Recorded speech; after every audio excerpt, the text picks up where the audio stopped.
Just finished watching episode 5, The Pirate. Mandalorian season 3 is, I think, slowly building up to something major. Moff Gideon is definitely back now that we see the ending of this episode, and a lot more happened. Of course, by the trailers themselves and what we left off in episode 1, we knew that the pirates would ultimately be back in Navarro. Greef Karga is planning his city when all of a sudden the pirate ship of Gorian Shard appears above the skies. He demands ultimate surrender by Greef Karga and its people, and when he doesn't get that, he starts bombing the entire city. Now, during this conversation between Greef Karga and Gorian Shard, two separate Han Solo references are made.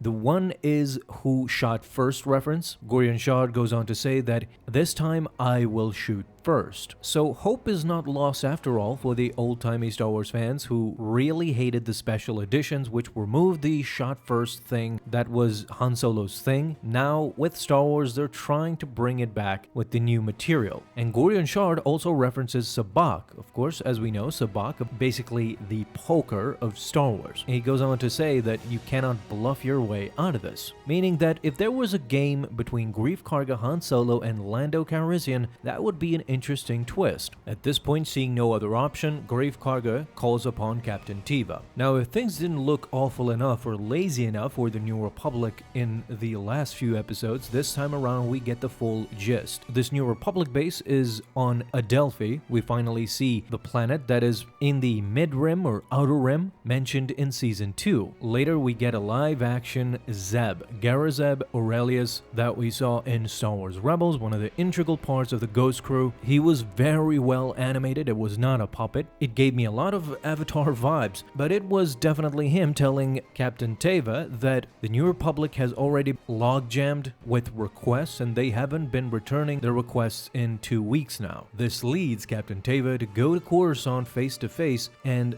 discuss it with them. Also, the Holo Viewer, something very interesting that we've started to expand the technology aspect of Star Wars. Previously, we just got Holo projections. Now we see that somebody can send a message in a floppy disk sort of way, and you need to have a viewer in order to access it, see what it says. Throughout all this, we understand now that Navarro's political status has changed over the years. Previously, they had the Bounty Hunters Guild, then they were under the protection of Moff Gideon's Imperial Remnant, and now Navarro is trying to cling on to the New Republic system. As we see later, they have not applied yet. As Teva goes to plead his case to Colonel Tuttle, who is played, of course, by Tim Meadows from SNL, but instead he is almost completely ignored because of the backlog that the New Republic is facing. There's a whole lot of systems out there that need help. Plus, it did not help that Elia Kane was present and was interfering with Carson Teva's case. It's interesting to see here that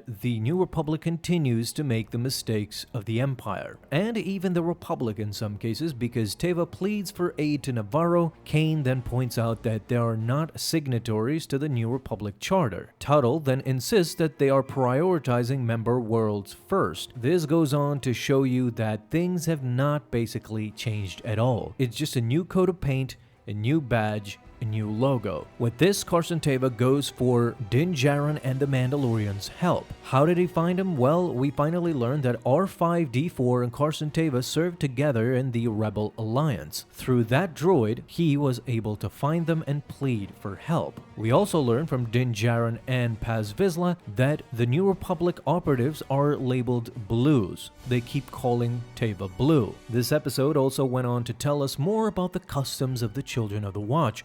Now we understand that the Armorer's Hammer is not only used for sculpting Beskar armor for Mandalorians, it is also a tool for speaking. When they all gather in a council to discuss things in an open forum, whoever has the hammer speaks, everybody else has to listen. Of course, we all knew that in the end they would agree. Even Vizsla, who we knew that he might contradict the others here, he did agree with them. Din Djarin saved his kid's life in the last episode. He knows that. Even Bo-Katan is getting praised. So with this, they all head for Navarro to not only save the world from the pirates, but also make it their new home as they did back in Season 1 when they were run off. Now, Greef Karga had offered Din Djarin an Episode 1 land, and this is where they want to stay now, to make it their new home. They have a plan where Din Djarin will distract the small ships from the mothership of the pirates, and then Bo-Katan will attack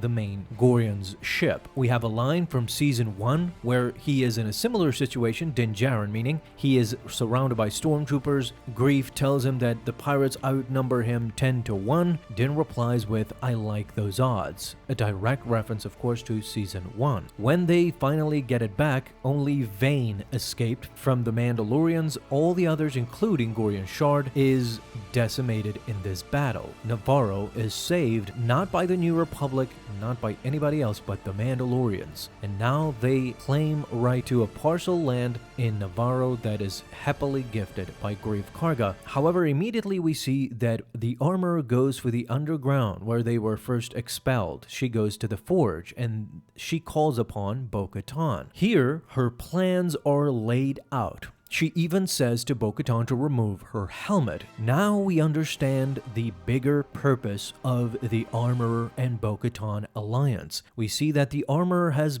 essentially left her old ways. No longer is she going for the orthodox method. She understands that Bo-Katan is a Mandalorian even if she removes her helmet. She has walked both worlds, as she says, and since the mythosaur has appeared to her and nobody else, then she should be the rightful ruler of Mandalore and the unifier of the Mandalorian people. This episode makes it abundantly clear neither Din Djarin or Grogu, anybody, is going to become the Mandalore.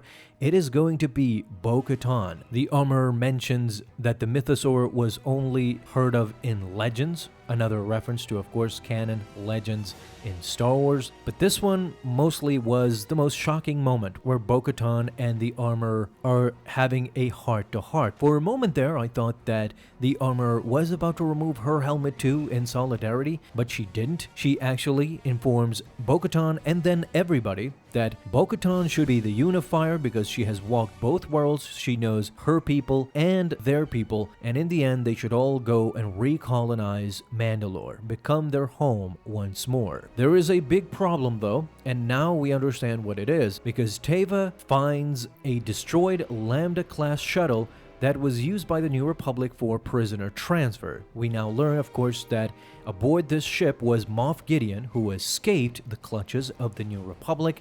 He escaped trial and is now out there free. We kind of confirmed this when Elia Kane worked to kill Dr. Pershing. She undoubtedly is working secretly with Moff Gideon as well with his faction. However, the most shocking part wasn't that Moff Gideon had escaped. I think the most shocking part out of all was that in the analysis of the ship, Teva finds the dead crew and then finds a shard of Beskar armor, signifying that Mandalorians in fact help Moff Gideon escape. Who are these Mandalorians?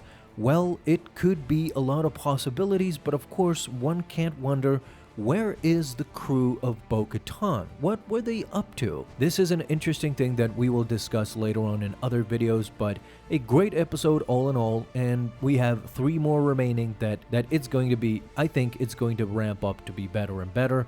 The Bad Batch finale was today as well, 2 episodes, so we're going to cover that too. Thank you guys so much for watching this video, and if you enjoyed, leave a thumbs up down below, subscribe for dailies. Now you have an awesome day, Star Wars fans. I'll see you in the next video, and may the Force be with you. Until then.